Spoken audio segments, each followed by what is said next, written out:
बिस्मिल्लाहिर्रहमानिर्रहीम अस्सलाम वालेकुम। आज मैं आपके साथ शेयर कर रही हूँ एक सिंपल सी लेकिन बड़ी यूनिक रेसिपी, बहुत बजट फ्रेंडली है।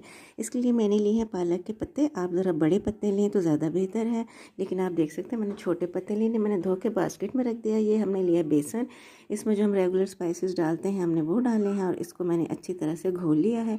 आप इसकी कंसिस्टेंसी देख लें, इसकी हमने करनी है कोटिंग। तो जो कोटिंग के लिए कंसिस्टेंसी होती है ना वो चाहिए। इसके लिए हमें, इसके अलावा हमें चाहिए फाइनली चॉप्ड अनियन यानी प्याज। आलू मैंने उबालने के लिए रख दिए छोटे छोटे क्यूब्स करके, थोड़ा सा नमक मैंने पानी में डाल दिया था। आलू हमारे उबल गए हैं। आप देखें कांटे से ही आप इसको प्रेस करेंगे ना तो ये इजीली मैश हो जाएंगे। इसको हमने इसकी बिल्कुल पेस्ट नहीं बनानी, ये देखें भुरभुरा सा नहीं जैसे होता मेज़ा, उस तरह से हमने इनको रखना है। इसके ऊपर आप वही अपनी पसंद के स्पाइसेस डाल दीजिए, नमक, मिर्च, धनिया पाउडर, ज़ीरा पाउडर, चाट मसाला भी डाल सकते हैं, कुटी लाल मिर्चें भी। और इसके ऊपर मैंने डाला है ये चॉप्ड अनियन जो था ना, प्याज, वो। और इसे आप अच्छी तरह से मिक्स करें, जैसे आलू की टिक्कियाँ नहीं हम बनाते हैं सादी सी सिंपल सी, उस तरह से। आप चाहें तो धनिया भी बारीक बारीक काट के डाल सकते हैं, पुदीना भी डाल सकते हैं। अच्छा, मैंने देखे पत्ता लिया, इसके ऊपर मैंने अपने दोनों हाथों की मदद से एक लेयर अच्छी तरह प्रेस करके ना फैला दी है इस आलू के हमेज़े की। फिर इसको मैंने आहिस्ता आहिस्ता रोल कर लिया है।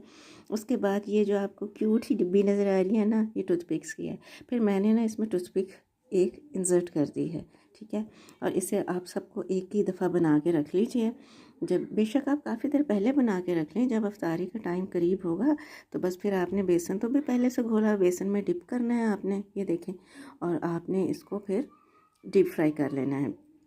बहुत ज़्यादा मज़े के लगेंगे ये। देखें ये चीज़ें हमारे घर में होती हैं, ठीक है, हम रेगुलर पकौड़े बनाते ही हैं ना, तो बस उसी तरह से ये चीज़ें वही हैं, इंग्रेडिएंट्स वही, बनाने का तरीका थोड़ा डिफरेंट है। ये देखें मैंने ये सारी टूथपिक्स निकाल ली हैं। अब इसे मैं आपको दिखा रही हूँ कि ये दरमियान से कट करने के बाद कैसा लगता है। लग रहा है ना बहुत क्यूट। अच्छा, देखने में लग रहा है जैसे मिर्च के पकौड़े हैं, लेकिन ये पालक के पकौड़े हैं। आप इसे ज़रूर ट्राई कीजिएगा, ज़रा एक नयापन आ जाता है, प्रेजेंटेशन अच्छी हो जाती है। और मुझे दुआ में ज़रूर याद रखिएगा। अपना बहुत बहुत ज़्यादा ख्याल रखिएगा। बहुत अरसे बाद आपसे जब मुलाकात होती है तो बहुत अच्छा लगता है। अपना बहुत ख्याल रखें। अल्लाह हाफिज़।